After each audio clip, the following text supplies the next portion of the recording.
Hey everyone, welcome back. My name is Mary Ann. I live here in Canada with my husband and two kids ages 5 and 6.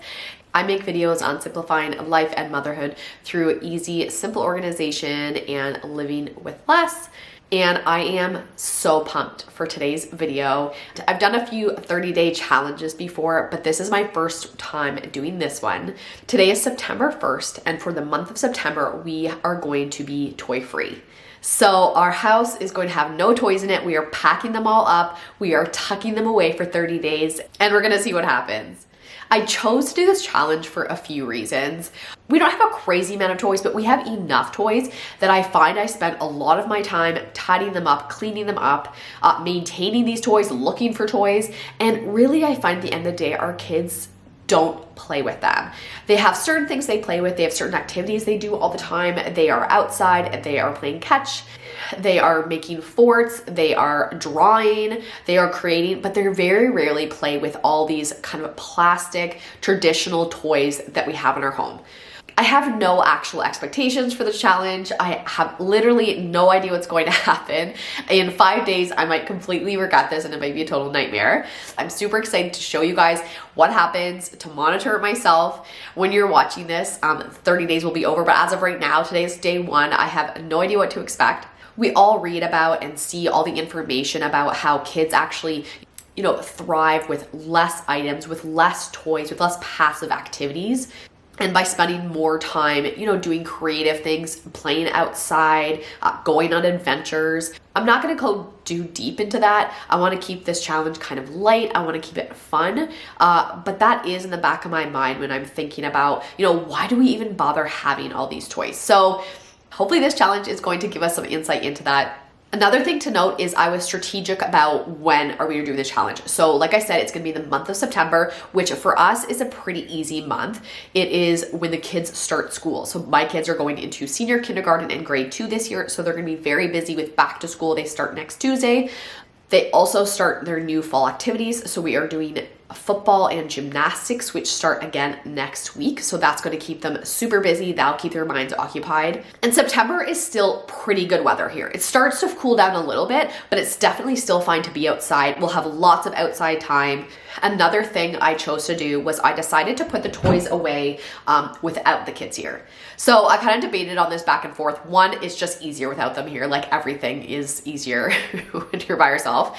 Secondly is I kind of want to see when and if they notice. I mean, they know the challenge is happening. I've given them lots of information ahead of time. They have a heads up about it, but I want to see, do they come straight home and go for the toys? Are they going to notice right away? Is it going to be a few days? I will try to capture that on camera to see, if we can pinpoint the moment when they notice.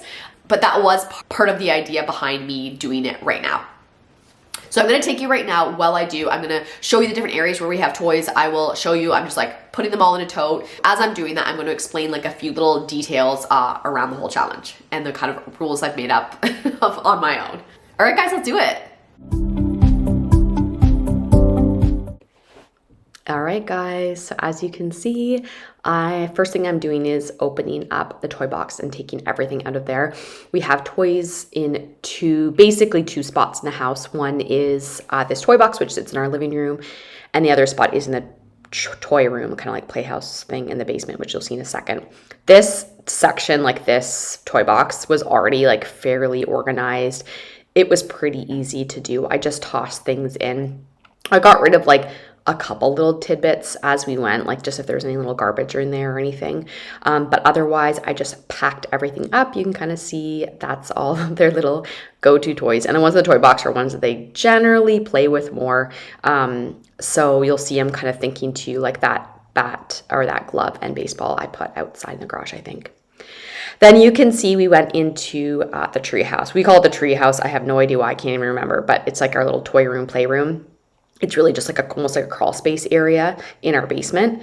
Anywho, it was a disaster. And this honestly is how it looks like a lot of the time. And that was a big part of too, like I talked about, just not having so much to tidy every week and every night. Anywho, so they didn't play, just like parents. I hear parents say it constantly, they are never, when it's a big disaster like this, they just don't go in there. It's too overwhelming. And that's the exact same with my kids. So you can see starting off, I am just tossing out stuff that doesn't belong. So there's a few things like sports equipment had to be put away. So they had some clothes in there. They had, I think I found a random snacks, hair ties, stuff like that. All that stuff, I just relocated to their actual home. And otherwise, I just started packing up all the toys. The stuff in the garbage bag, don't worry, it wasn't garbage. I just didn't have enough totes to put stuff in. So some of them went into the bag. And with the toys, I sorted them by category. They were already roughly sorted, like we have systems set up, but I did put them, kind of tied them up as we went, just so that when I pulled everything out at the end, it wasn't going to be a total disaster. I also did, in the toy room, I probably let go of more stuff from the toy room, but compared to the toy box, and that's because more like garbage and little bits kind of add up in that space more quickly. So I went through all of that. One thing I'll also say is, looking back at this, oh my gosh, I was so excited to wear this sweater because it was new and I was super excited, but I was sweating. As anyone who's ever organized or dealt with like toys or really sorted anything like this, oh man, I was melting. Wish I had worn like shorts and a tank top at this point. But anywho, here we are going through all this stuff. You'll see there's two main categories I keep. In my mid-month check-in, I will tell you like everything that I kind of played with or that we kept aside. But the two main categories were stuffed animals and books. So all the stuffies, all the books, we kept all those out. You'll see I kind of set them up. So in that little basket and to the side, you'll see I put all the stuffies there so they can play with those all month. So it was just like traditional, like what you think of as like a typical toy. Those are the stuff that we actually did put away. I also want to emphasize that this is not a punishment for our children at all.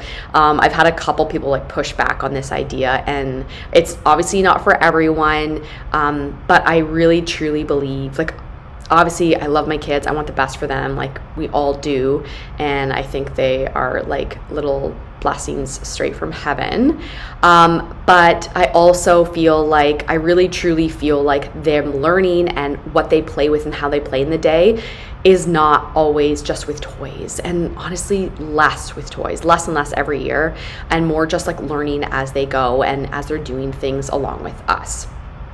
Anywho, you'll see here, this is above the toy room. There's like this little kind of cubby, I guess, and that's where we keep our toy rotation bin normally. So I was able to shove most of them up there. And then again, another benefit of having a cleared out space is I was able to quickly clean. I just did a little vacuum of the toy room because the floor was nice and clear, which always feels amazing. And then you'll see in a second, I set up all the books like along the little ledge where toys normally sit. I remember thinking back to this, I was so nervous, like thinking that they were gonna I don't know if I thought they were like revolt against me or something, but I took so much time to set up these books, and really it wasn't necessary, but I don't know if they appreciate it or not. But I did like set up these books so when they came into that treehouse or toy room to start, it wasn't gonna be completely empty. So here it is, all set up, the little mini lays we've had. We created this toy room a few years ago.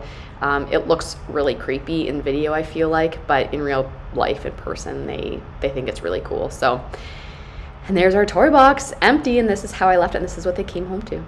Let's see how it goes.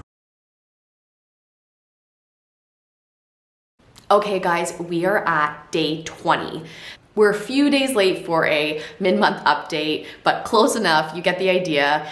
Today, I wanna tell you how it's been going so far, what's been discussed, how we've been surviving, and I'm gonna also share today what categories of like kind of like kid stuff or toys that we did leave out for them to play with. So let's get started. So first, I want to share probably the most shocking thing that I definitely didn't expect. So they played and went on with their normal routine and did not even notice or mention the toys being gone for 12 days. 12 days, that's almost halfway through the month, so almost 2 weeks, and they didn't even notice, they didn't mention it. So they did go to the playroom, like downstairs to the toy room, and they did open the toy box in that time because we actually ended up moving the toy box upstairs. They wanted to use it upstairs for something. They were playing like Office or something and wanted to use it as the desk. So they knew, like they had noticed that the toys were gone, I guess, but nothing was said. And then finally, on the morning of day 12, Leo said, hey mom, can we get out some more toys? And I think he was thinking that they were like in our toy rotation bin. And I paused and he paused, and then he smiled and said, wait a second, is this the experiment? And so I laughed so hard, it was funny. And honestly, so he's 6 and Amy-Rose, who's 5, I don't know if she ever would have even noticed, or I don't even know what day she would have picked up on it. So I'm gonna insert a clip right now of, because I quickly grabbed my camera after they kind of clued into what was happening, and I did like a little Q&A with them. So I'm gonna insert that right here. Where are the toys? What did you just remember? It's an experiment where we not gonna do any toys. For how long? A week? Close. 1 month. 30 days. But guess what? You're already on day 12. And you just noticed today. Leo, how has it been without toys? Good. Totally fine. What have you been playing with instead of toys? Baseball? Yeah. Do you think you could go even longer without toys? No. Do you want to go 40 days? No. You want to go a whole year? No. So what toy would you want to play with right now? What do you actually miss? Do you remember what toys are in there? No. Rory, what did Leo just notice? We don't have any more toys. We only have a little bit in the toys. What toys are in there? A bat. Oh yeah. A hockey helmet. Right. And stuffies. And stuffies. Okay, so as you can see, the kids have been coping fine. They did not care too much about the toys. And since that day, since day 12, it has not been mentioned again. So like I said, today's day 20. So it's been 8 days since then. And nothing's been said. Like they just don't bring it up.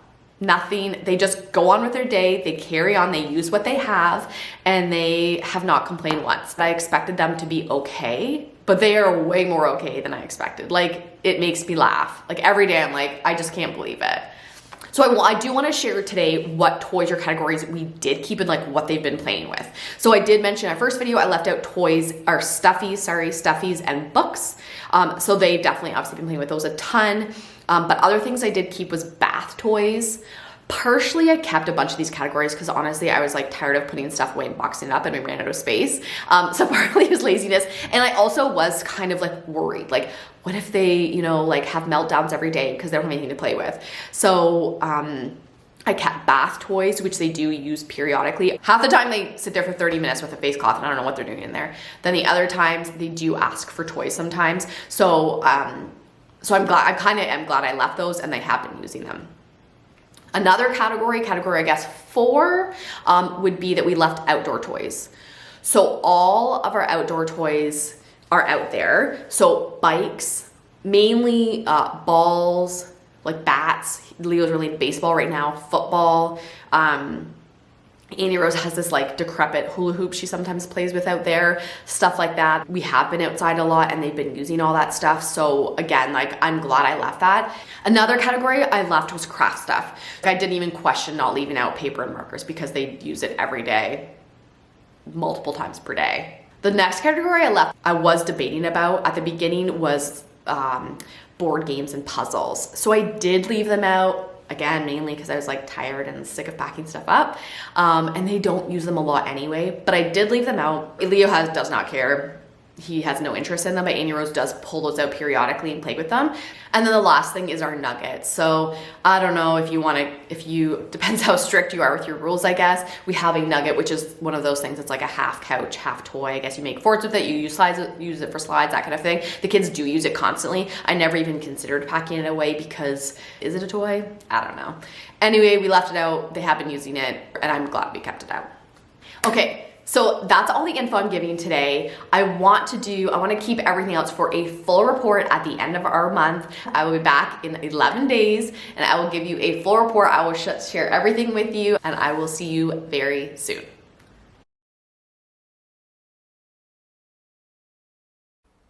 All right, it is D-Day. So this is filmed on October 1st. So we have gone 30 days and now we are bringing the toys back out. I will say that up until probably 3 days before that, my plan was to leave the toys packed up.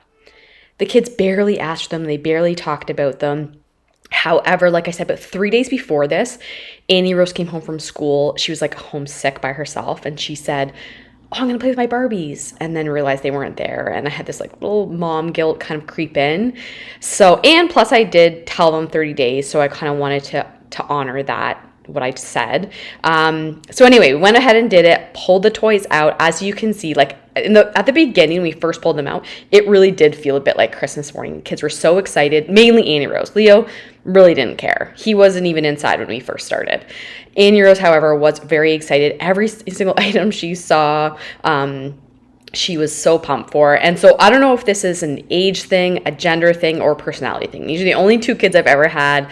I don't have anything else to compare it to. But she's definitely like our toy kid. She's like our, the one who wants to play with little toys still. So maybe it's when she's 6, she won't care. But right now she still loves all that stuff. And other little factors that I feel like played a part in, our kids and our experience, I guess, with this experiment is that, first of all, there's 2 of them. So I've never had an only child, but maybe if you had an only child and maybe if they were still little and didn't have, if they were spent a lot of time at home, maybe that would make a difference. Maybe they need those toys a little bit more or depend on them a bit more for entertainment. Secondly, we don't homeschool, anything like that. So again, the kids are gone like 40 hours a week. Like they're not home a ton. So that's a big difference. We don't have, neither of the kids have iPads or anything, so they don't watch a tablet or anything. However, they do have TV time every single day. So again, maybe if you don't have a TV time, if you don't want your kids watching TV at all, again, they might play with toys more than, say, mine would. But those are a few factors that I feel like did play a part in our journey. And also I was talking to a friend, one of my best friends. She has like an older one who's 7 and then a 2-year-old. And she said the same thing, kind of like our 2-year-old would not be okay with it. Our 7-year-old probably would. So again, maybe if our kids were littler, it also would have been more of a challenge. But a few little factors I wanted to mention. So back to our kind of opening of the toys. This is the moment where I started to become overwhelmed. I'm like, I do this for a living every day. I sort through stuff. This is how I spend most of my day, surrounded by piles like this. But the thought of having to go back to kind of our old routines of me tidying this stuff up every night, I'm like, no. So honestly, I got really stressed this day. It was not my best day. But we got through it. We sorted things. Another thing I didn't plan on doing, but we did, is we started to while we were going through this, we sort of decluttered items. For Leo, so easy. There were some obvious things. He is no longer in the dino phase. He doesn't care about our dinos. Those are instantly, he's fine to let those go. Cars, you could see him and Scott sorted through cars. They kept a few, but again, he really doesn't play with them. I think we kind of kept them for sentimental value a little bit. Annie Rose, however, wanted to keep everything. She let a couple things go, we had a little old Paw Patrol car, stuff that they've outgrown that were easy to let go of. This, you can see we're going through that huge bin. That's a Barbie bin. And that was like a struggle for me, I find. That was sentimental. I played with Barbies as a kid. These particular ones, my best friend, they're from when she grew up. Her mom gave them to us because she didn't have any daughters. So she gave them for Annie Rose to play with. And she's been loving them. But there was definitely too much stuff. And there was stuff that was broken. And so we did eventually go through that. But that was a tricky one for me. Another thing you can see now, this blue bin right in front of me, that is our toy rotation bin. That's the one we use for toy rotation. So I put stuff in there. So although we took out the toys that day, I did still tuck away some toy rotation items, ones that they're not playing with every day, that I know that we could free up some space by tucking those away, that they weren't necessarily ready to let go of, but I know that they don't really play with. So yeah, I created that toy rotation bin and we put it back to where we normally do. Another thing I wanted to touch on that I kind of thought might happen is, did I see a change in the kids' behavior? Like, I don't know if I thought maybe when the toys were gone, they were gonna like fight less or behave differently. And like roughly, I don't think so. I think they were the exact same. They fought the same amount. They were happy the same amount. Like, I don't think that changed at all. Maybe if you did like a really intense research, you might see some behavior changes. But for us, it was like, you know, really just like a same old month. It was so like uneventful, to be honest. Here you'll see I'm just packing up all my declutter and garbage items that were going out of the house. And like I said, like way more than I expected. So that was kind of a side bonus of this day. This was also the point where basically the kids were no longer excited about the toys. They were not really new anymore. And I started thinking to myself, and I think probably saying out loud, you know, like, you guys want to keep all these toys, but here I am, the one, you know, cleaning them up, looking after them. Just like, I'm assuming a lot of you are in the same boat. Like, I just feel like I'm always the one left, you know, tidying them up, sorting them, all that kind of stuff. Just, I kind of felt like we were going back to exactly where we were. And I'm doing this voiceover now. It's about 5 or 6 days after we got the toys back out. And Annie Rose, I would say, has played with them maybe 2, maybe 3 times with her Barbies downstairs. Leo has really not even touched them. He just still plays outside. He plays basketball. He plays baseball. He plays all that. He does not really care about toys. That did not change for him. I really want to know if anyone else tries this or has tried it or something similar. I want to know your experience. How did it go for you? I also want this to be a motivation where if you struggle to let go of toys or any of your kids' items, if you think they, you know, won't be able to live without, or will, you know, you're taking away some of their happiness, like, this is an example. This is showing that that's not the case at all. And I do truly believe, like, they really don't need this stuff at all. And this really did prove it, maybe even more than I expected. Right after I finished this video, the kids, Annie Rose played with the toys for about, you know, 3 minutes. And then she came up and wanted to help me make snack and practice like cutting her little fruit and stuff like that. So really what they love the most is time with you, you know, learning things, trying things for the first time, and really just playing through, you know, real life activities. As always, thank you guys so much for watching. Thank you for being here. If you like this video, please like and subscribe to see more just like this. Have an awesome day. Bye, guys.